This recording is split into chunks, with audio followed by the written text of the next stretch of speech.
এবার ফেঁসে যাচ্ছেন ইসলামী ধারার 5 ব্যাংকে লুটপাটের তথ্য গোপনে জড়িত নিরীক্ষকরা। পাশাপাশি এই ব্যাংকগুলোকে ভালো রেটিং দেয়া এজেন্সিগুলো আসছে তদন্তের আওতায়।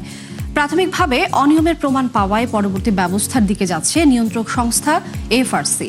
এজন্য চাওয়া হয়েছে অর্থ মন্ত্রণালয়ের অনুমোদন। তবে দায় নির্ধারণে সতর্ক থাকার পরামর্শ দিয়েছেন বিশ্লেষকেরা। দেশের আর্থিক খাতে কালো অধ্যায়ের সূচনা হয় ইসলামী ধারার ব্যাংকগুলোর মাধ্যমে। লুটপাট, অনিয়ম আর অব্যবস্থাপনার কারণে যার বেশিরভাগই এখন বিপর্যস্ত। আর এই অবস্থার পেছনে বড় দায় রয়েছে চট্টগ্রাম ভিত্তিক বিতর্কিত শিল্পগোষ্ঠী এস আলম সহ একাধিক ব্যক্তি ও প্রতিষ্ঠানের।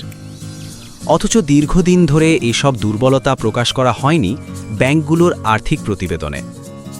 সম্প্রতি একীভূত হওয়া 5 ব্যাংকের 2023 সালের আর্থিক প্রতিবেদন বিশ্লেষণে এমন চিত্র পেয়েছে ফাইন্যান্সিয়াল রিপোর্টিং কাউন্সিল এফআরসি, যেখানে খেলাপি ঋণ ও নিরাপত্তা সঞ্চিতির সঠিক হিসাব গোপন করে মুনাফা দেখানো হয় ব্যাংকগুলোতে।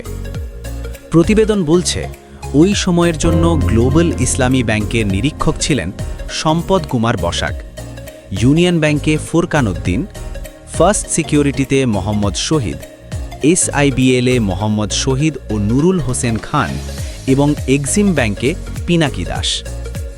এরই মধ্যে এফআরসির রিপোর্ট পাঠানো হয়েছে অর্থ মন্ত্রণালয়।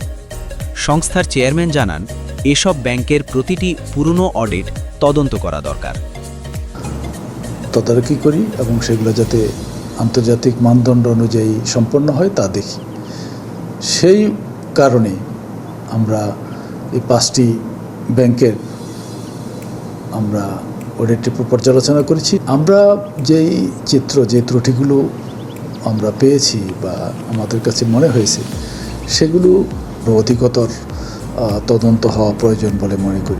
আর্থিক প্রতিবেদনের পাশাপাশি 2020 থেকে 2024 পর্যন্ত 5 বছরের ক্রেডিট রেটিংও বিশ্লেষণ করেছে এফআরসি।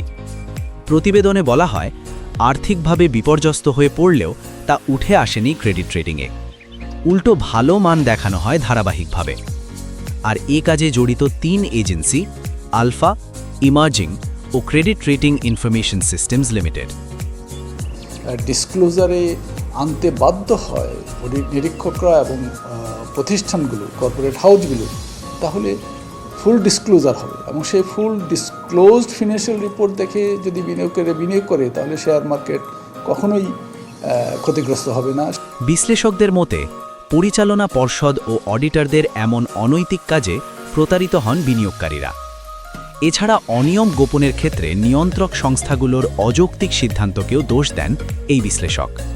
এই রেগুলেটরিগুলো কিন্তু এই যে ডিশিডিউলিং বলেন বা প্রভিশনিং সঠিকভাবে না পারা বলেন, এনপিএল সঠিক রিফ্লেকশন নেওয়া বলেন, এই সব কিছু কিন্তু বাংলাদেশ ব্যাংকের কনসার্ন নিয়েই হয়েছে। সুতরাং Bangladesh bank will have to accept there part of the problem. Bangladesh ব্যাংকে কে অ্যাপ্রুভ করেছিল, কী বেসিসে করেছিল?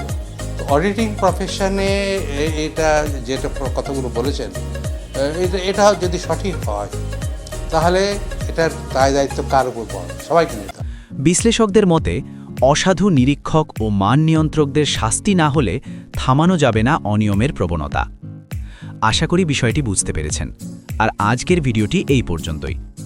আশা করি ভিডিওটি আপনাদের ভালো লেগেছে। ভিডিওটি ভালো লাগলে লাইক আর কমেন্ট করতে ভুলবেন না। দেখা হবে অন্য কোনো ভিডিওতে। সে পর্যন্ত সবাই ভালো থাকবেন। ধন্যবাদ।